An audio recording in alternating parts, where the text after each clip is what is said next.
Hi student, GIT के online class में आप लोग का स्वागत है। और आज के क्लास में हम लोग सीखने वाले हैं ईवे बिल के बारे में कि यह ईवे बिल होता क्या है और कब जनरेट किया जाता है, किस कंडीशन में किया जाता है, इसके लिए क्या रूल है। वह आज की क्लास हम लोग एक एक करके स्टेप बाय स्टेप जानने वाले हैं, समझने वाले हैं और सीखने वाले हैं। तो चलिए इसको पहले हम लोग समझते हैं। तो देखिए, आप लोग जब भी सेल कर रहे थे या परचेज कर रहे थे, क्या कर रहे थे? सेल कर रहे थे और परचेज कर रहे थे, तो देखे थे आप लोग बार बार ईबे बिल जनरेट करने के लिए बोल रहा था। बोलो कब? जब 50,000 से ज्यादा का अमाउंट हो जाता था तब। याद है ना आप लोग को? चलिए आज थोड़ा उसी को हम लोग समझते हैं सिस्टमेटिक तरीके से। ठीक है जी, बताओ।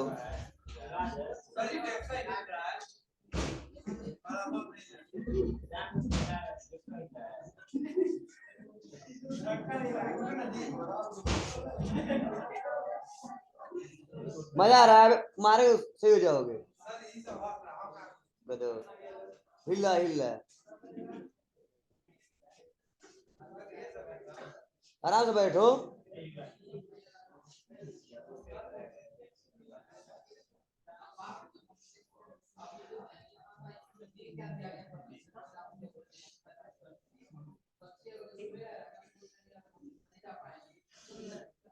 ध्यान से सुन लो। ईवे बिल या ईवे बिल होता क्या है और क्यों जनरेट करना जरूरी है और इसके लिए क्या रूल बनाए गए हैं, ये समझिएगा। बोला जाता है कि ईवे बिल का मतलब होता है इलेक्ट्रॉनिक बिल। क्या होता है जी? जी, इलेक्ट्रॉनिक बिल। ईवे बिल का मतलब होता है इलेक्ट्रॉनिक बिल। अब यह इलेक्ट्रॉनिक बिल होता क्या है? तो जाहिर सी बात है, जैसे इलेक्ट्रॉनिक आ गया नाम तो समझ जाना वहां पे एक नाम आएगा किसका? इंटरनेट का। पप्पू ध्यान देना, क्या बोलते हैं? जब इलेक्ट्रॉनिक बिल की बात की है, क्या हो गया? वहां पे इंटरनेट का नाम आएगा। मतलब इतना समझ में आ गया होगा कि जो ईवे बिल जनरेट होता है वह इंटरनेट के माध्यम से जनरेट होता है। किसके माध्यम से? इंटरनेट के माध्यम से, मतलब ऑनलाइन जनरेट होता है। क्या होता है? ऑनलाइन जनरेट होता है और इसीलिए बोला जाता है कि यह इलेक्ट्रॉनिक बिल है। अब जनरेट कब होता है, किस कंडीशन में होता है, यह समझने की कोशिश करना। बोला जाता है कि जब एक बिजनेसमैन, एक व्यापारी जब किसी दूसरे व्यापारी को कोई सामान सेल करता है, क्या करता है? सेल करता है।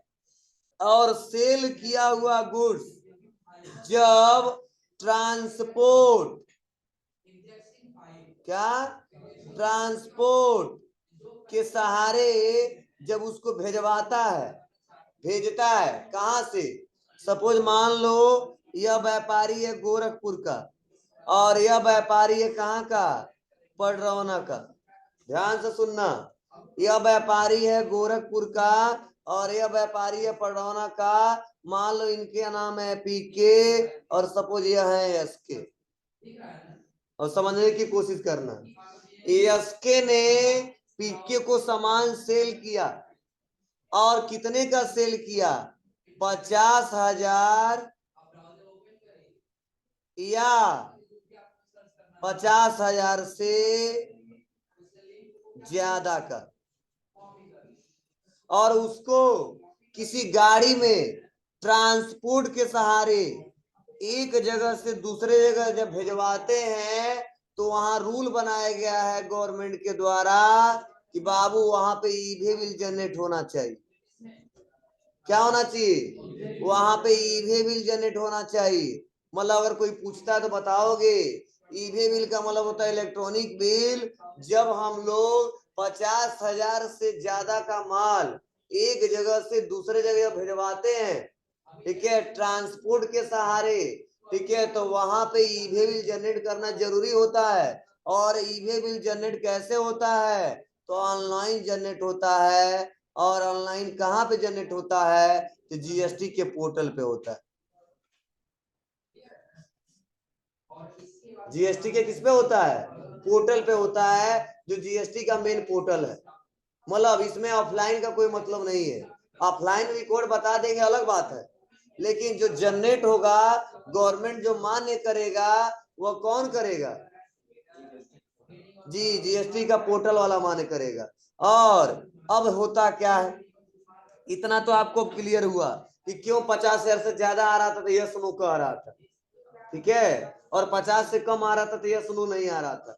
मतलब इतना आपको क्लियर होना चाहिए, जब हमारा व्यापार, जब किसी कस्टमर को 50,000 या 50 से ज्यादा का माल किसी ट्रांसपोर्ट के सहारे भिजवाता है, तो वहां पे ईवे बिल जनरेट करना अनिवार्य होता है।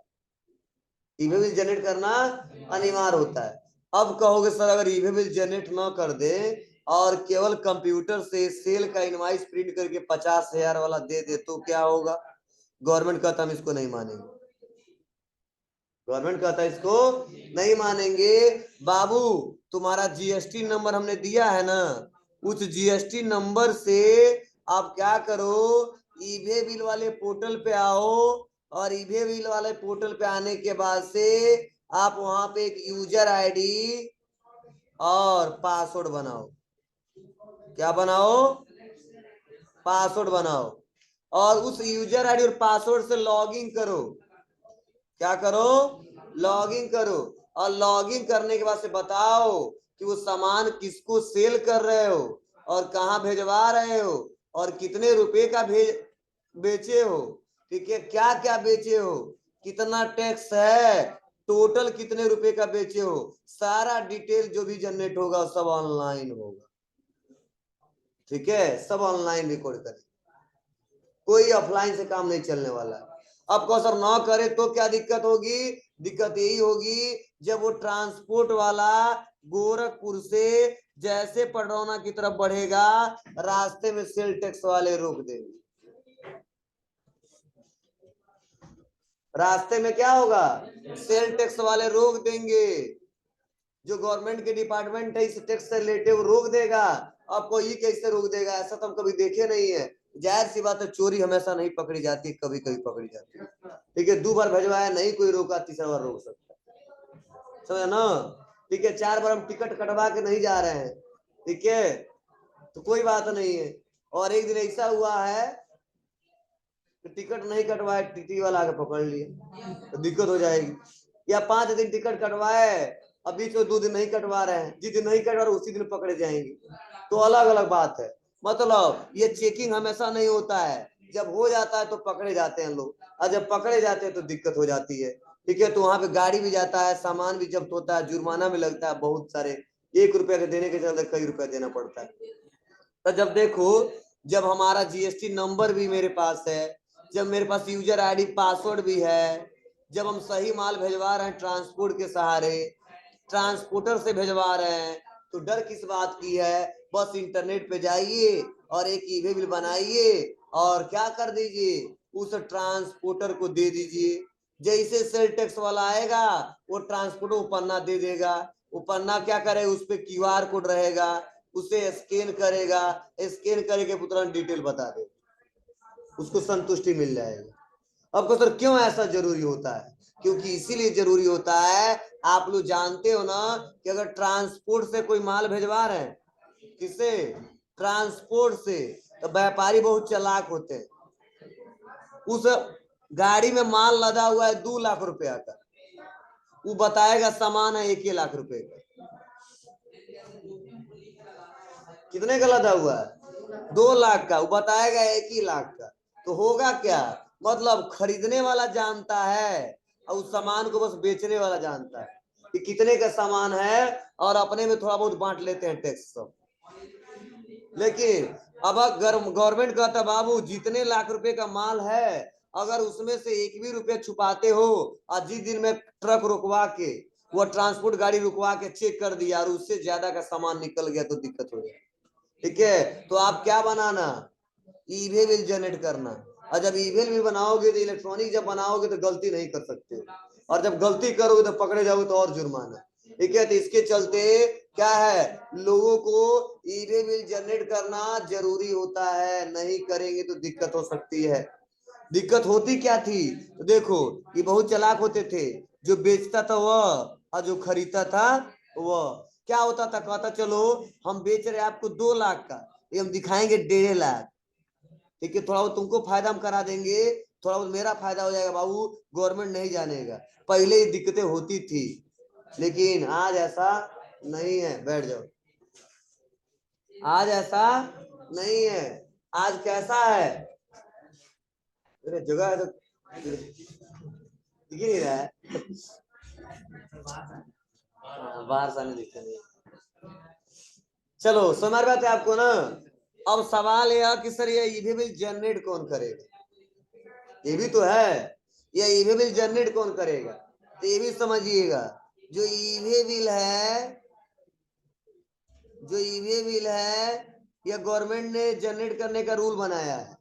क्या रूल बनाया है, सबसे पहले जो बिजनेसमैन सामान को सेल करता है, ठीक है, प्लस जो बिजनेसमैन उस सामान को परचेज करता है, और जो बंदा ट्रांसपोर्ट से सामान लेके जाता है, कितने लोग इन्वॉल्व हुए, फर्स्ट बेचने वाला, एगो खरीदने वाला, और बीच में दोनों में फंसा हुआ कौन, सामान को ले जाने वाला। ध्यान दीजिएगा। तो ट्रांसपोर्ट बहुत सारी कंपनियां होती हैं कि उनका काम है होता है क्या, ट्रांसपोर्ट के सहारे माल को भिजवाना, और वो भी रजिस्टर्ड होते हैं, उनका भी रजिस्ट्रेशन होता है, समझे ना। और ये भी रजिस्टर्ड है, और ये भी रजिस्टर्ड है। कोई जरूरी नहीं है कि जो खरीद रहा है और बेच रहा है दोनों रजिस्टर्ड हो, लेकिन ट्रांसपोर्ट वाला रजिस्ट्रेशन अपना करा लेता है, तो दिक्कत हो जाती है आगे। ठीक है, क्यों मालूम उसकी ट्रांसपोर्ट कंपनी है, पता नहीं कहाँ कहाँ माल भिजवाता है, कब रास्ते में कब चेकिंग हो जाए, कब पकड़े जाएंगे, दिक्कत हो जाएगी।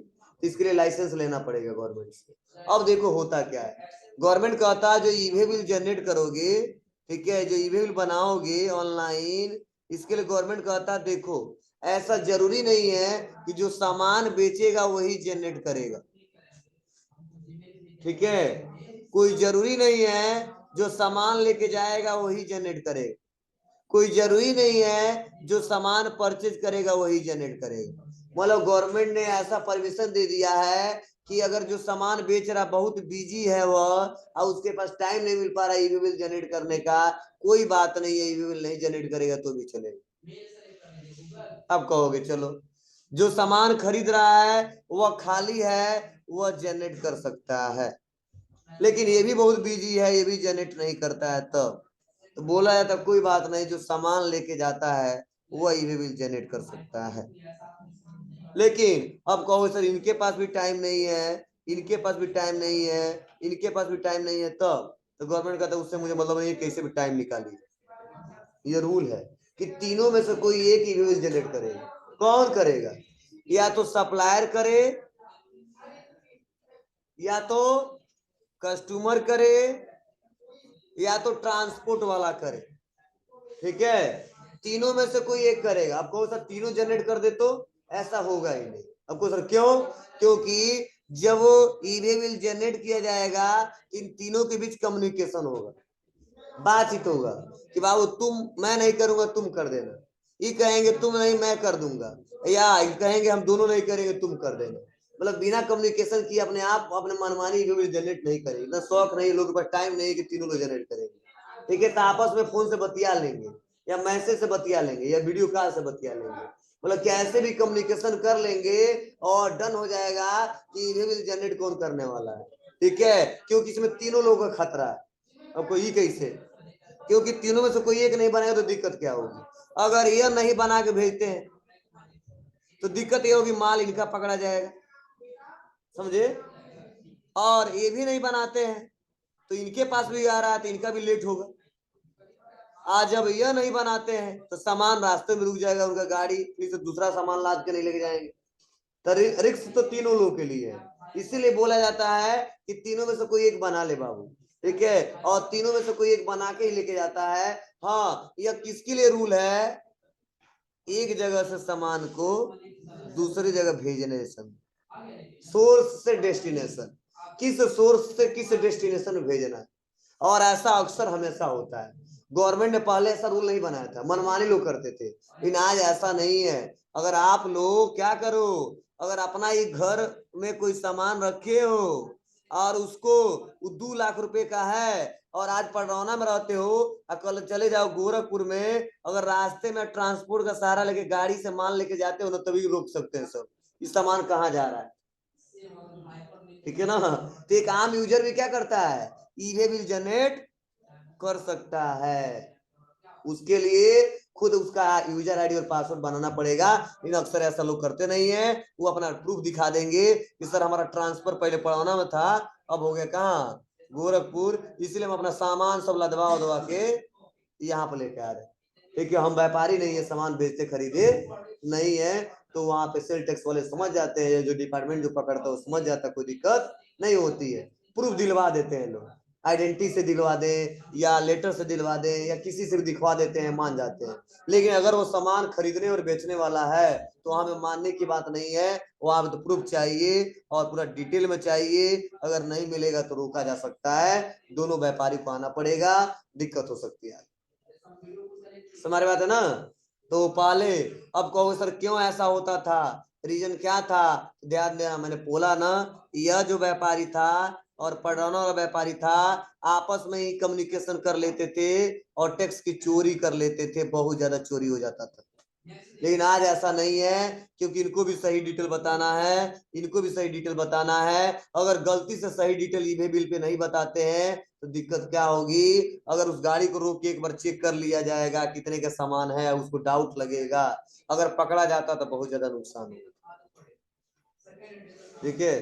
तो कई बार मिलाने वाले जो जिनका वही काम है वो समझ जाता है कि सामान कितने लाख का, हाँ एग्जैक्ट नहीं पता कर पाएंगे, 4 लाख का है 3 लाख का है तो 3 लाख समझेंगे, इतना तो समझ जाएंगे कि 2.5 लाख तक का होगा, इतने का होगा, ठीक है, तो उतना समझ जाते हैं सब। इसीलिए ध्यान दीजिएगा, वो सही लोग बनाते हैं, उसमें भी चोरी होता है लेकिन बहुत कम होता है, ज्यादा नहीं हो पाता है। एक फायदा यह होता है क्या, गवर्नमेंट को ऑनलाइन तुरंत रिपोर्ट पता चल जाता है, डेली का डेली, समझा ना, क्योंकि गवर्नमेंट के पोर्टल पे जाना होता है, आज जैसे लोग पोर्टल पे जाते हैं तुरंत पता चल जाता है।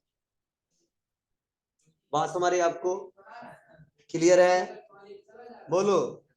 तो यह क्वेश्चन बार बार पूछा जाता है कि ईवे बिल क्या होता है, ईवे बिल कौन कौन जनरेट कर सकते हैं, ठीक है, कब ईवे बिल जनरेट करना होता है, ठीक है, किसके द्वारा करना होता है, क्यों जरूरी है, गवर्नमेंट ने क्यों कंपलसरी कर दिया है, ईवे बिल जनरेट होता ऑफलाइन होता है कि ऑनलाइन होता है। यह सारा जो भी आपके मन में क्वेश्चन था मैंने एक एक करके आपके सामने रख दिया और समझा दिया और बता दिया।